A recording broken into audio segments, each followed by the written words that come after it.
Et de deux pour Alain Foka. Le journaliste et producteur a présenté ce jeudi à Douala le second coffret de sa collection Archives d'Afrique au public camerounais.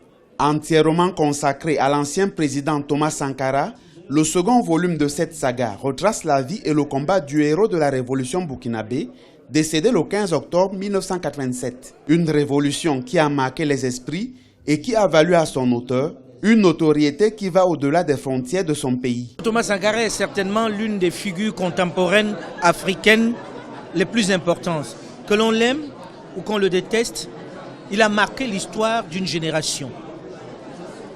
Les gens allaient en pèlerinage au Burkina. Le Burkina s'appelait la Haute-Volta.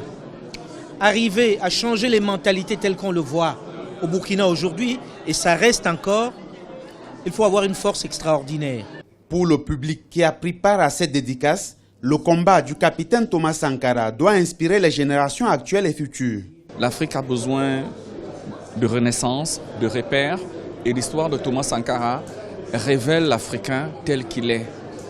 L'Africain tel qu'il est aujourd'hui, c'est-à-dire le moment de sursaut historique que nous voulions. À travers Thomas Sankara, on peut l'avoir. Nous saluons tout le travail qui est fait par tous les intellectuels africains pour raviver la mémoire des personnes qui ont plus ou moins contribué à nous donner une identité.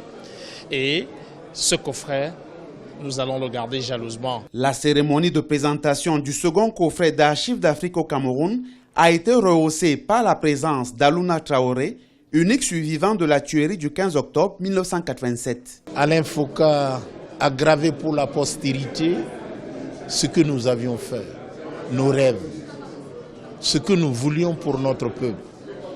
Peut-être souvent on nous reproche d'y avoir manqué de la manière, du tact. Sinon, c'est un acte patriotique. 8 années de travail ont été nécessaires pour la réalisation de ce documentaire sur Sankara. Il est contenu dans un coffret de 4 DVD d'1h30 chacun. Prochains épisodes d'Archives d'Afrique, Laurent Désiré Kabila en novembre 2015 et Omar Bongo en mars 2016.